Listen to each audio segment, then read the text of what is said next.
I'm sure that over the last few months, many of you have noticed this new shrine we have in our church right by the entrance to the Adoration Chapel. Now, if you're wondering who is this shrine to and what does it offer us, I'm very happy to share all of that with you right now. Blessed Stanley Rother was born on March 27, 1935, in Parish, Oklahoma. His parents had a farm, and when he got older, he would help them on it. At a young age, he felt called to the priesthood and entered seminary right after high school.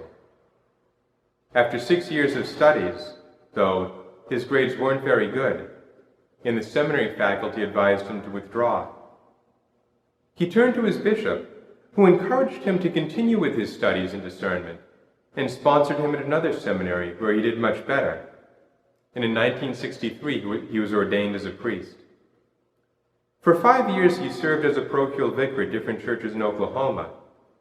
In 1968, though, he heard that the diocese's mission in Guatemala needed a new priest, and he volunteered. He would spend the rest of his life serving the people living in the rural areas of southwest Guatemala. When he arrived there, he discovered that the native people, most of whom didn't even speak Spanish, but rather a native language, had no Bible in their language. So he himself translated the New Testament into their own language for them. In addition to his pastoral duties of celebrating the sacraments, preaching, and teaching, he also helped to support a local radio station that broadcast educational programs as well as a small hospital. As Father Rother was building up his community in the countryside, however, the political situation across Latin America was deteriorating. Guatemala was, like many Latin American countries at the time, ruled by a military dictator, and in response, groups were rising up to press for more rights for the people. Some of these groups were peaceful, but others resorted to guerrilla warfare. The government responded by arresting and disappearing anyone who opposed them, whether they were peaceful or not. The church became a special target for the government forces. Father Rother wrote, "The country is in rebellion, and the government is taking it out on the church. The low wages that are paid, and the very few that are excessively rich, the bad distribution of land, these are some of the reasons for widespread discontent. The church seems to be the only force that is trying to do something about the situation, and therefore the government is after us." At the same time, he wasn't foolish or provocative.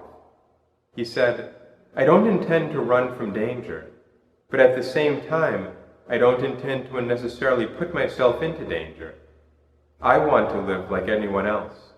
Before long, however, the violence did reach where Father Rother was serving.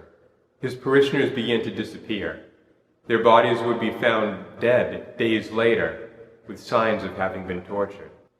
In January 1981, after his name was found on a death list, he reluctantly came home, but after a few months asked his archbishop's permission to return to Guatemala.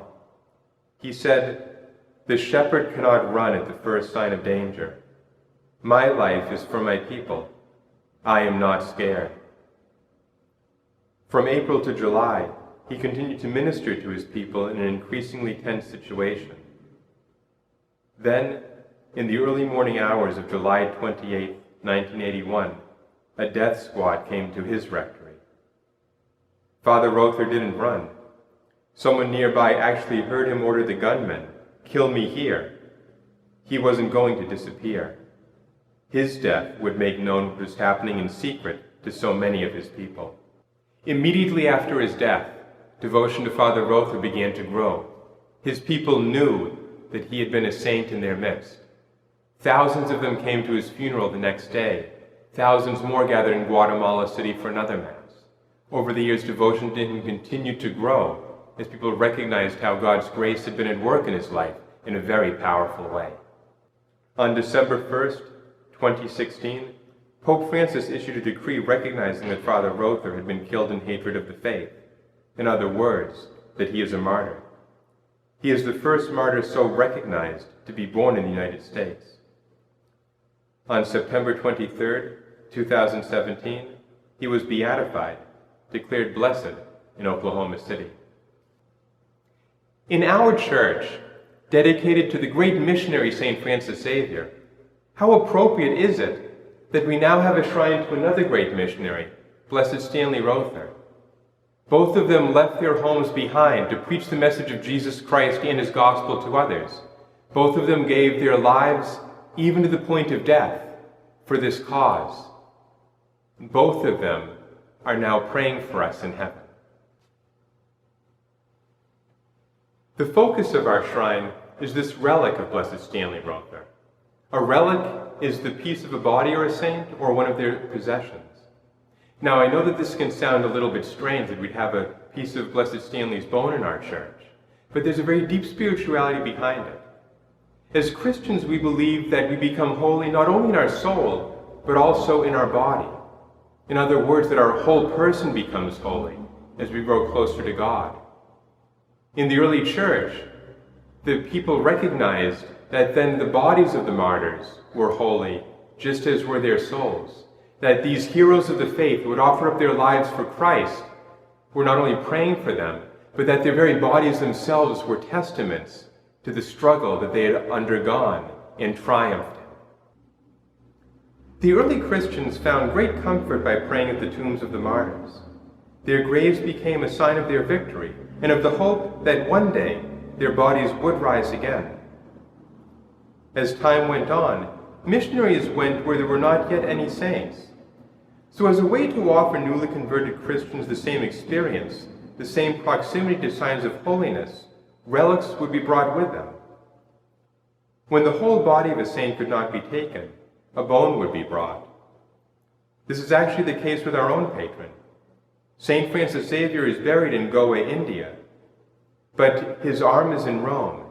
This arm of his, with which he consecrated the host at Mass, with which he forgave the sins of penitents, with which he baptized thousands of people in the Far East, is truly a powerful sign of God's grace at work, not only in our souls, but also in our bodies.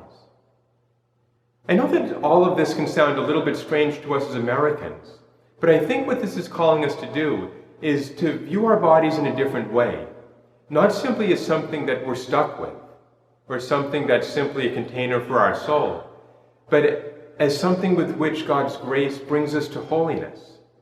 That again, it's not just our soul that finds holiness, but also our body through what we do with it. The relic itself, the bone fragment you can see in the center, comes in a metal container called a theca.